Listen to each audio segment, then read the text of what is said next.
D'écouter un extrait de son intervention choisie par Bemba Sibi. Cette réunion est d'une importance particulière pour les États membres de la Confédération AES. Les faits depuis plus d'une décennie.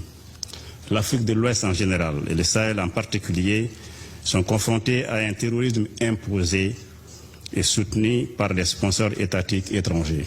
Et comme ils ne peuvent plus faire face à nos vaillantes forces de défense et de sécurité, les groupes criminels sont aujourd'hui réduits à un terrorisme économique qui consiste à s'attaquer aux infrastructures civiles et à des axes de ravitaillement. Pour mettre fin à cette crise transnationale organisée et pour créer les conditions de développement durable au profit des populations sahéliennes, Leurs Excellences le capitaine Ibrahim Traoré, président du Faso, chef de l'État, le général d'armée Assimi Goïta, président de la transition du Mali, chef de l'État, et le général d'armée Abdourahmane Tchani, président de la République du Niger, chef de l'État, ont décidé en toute souveraineté de prendre leur destin en main et de créer la Confédération AES afin de mutualiser leurs efforts dans les domaines de la défense, du développement et de la diplomatie. C'est ainsi que dans le domaine de la défense, les forces de défense et de sécurité de la Confédération des États du Sahel combattent ensemble, courageusement et sans relâche, les organisations criminelles et obscurantistes. Cependant, je tiens à souligner que la lutte contre le terrorisme est et doit rester une lutte régionale et internationale, notamment dans le contexte de l'expansion de la menace terroriste en Afrique de l'Ouest et ailleurs. Nous sommes donc entièrement disposés à la coopération avec les États de la région et l'ensemble des partenaires qui le souhaitent, bien évidemment dans le respect strict de la souveraineté de nos États, de nos choix stratégiques et de nos choix de partenaires et des intérêts de nos populations.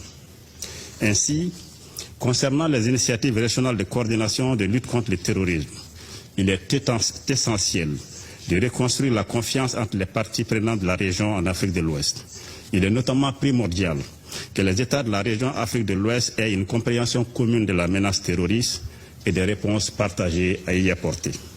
Pour ce faire, il faut une approche autre que celle que nous avons jusqu'ici connue, faite d'ingérences extérieures hostiles, des sanctions illégales, injustes et inhumaines, voire des menaces d'intervention militaire dans un pays souverain.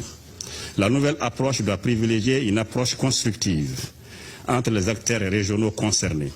C'est un préalable à toute initiative de coopération et de coordination régionale dans la lutte contre le terrorisme dans notre espace commun, en particulier dans le cadre du partage des renseignements.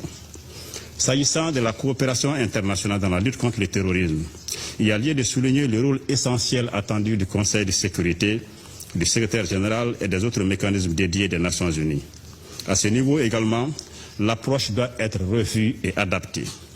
Les rapports, les réunions, les résolutions et les déclarations sont certes utiles, mais pas suffisants face à la menace terroriste. Il faut des réponses concrètes, rapides et adaptées aux réalités de chaque situation spécifique. Le Mali a connu une expérience non réussie de présence d'une mission des Nations Unies sur son territoire. La coopération internationale est également essentielle dans la lutte contre le financement du terrorisme, y compris le paiement des rançons contre la libération des otages.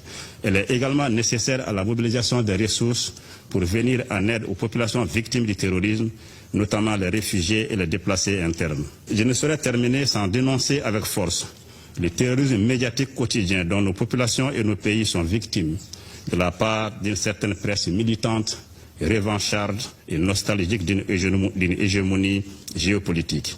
Il est regrettable de constater que cette presse ait choisi de faire l'apologie du terrorisme et de servir de véhicule de la propagande terroriste dans nos pays et dans notre région.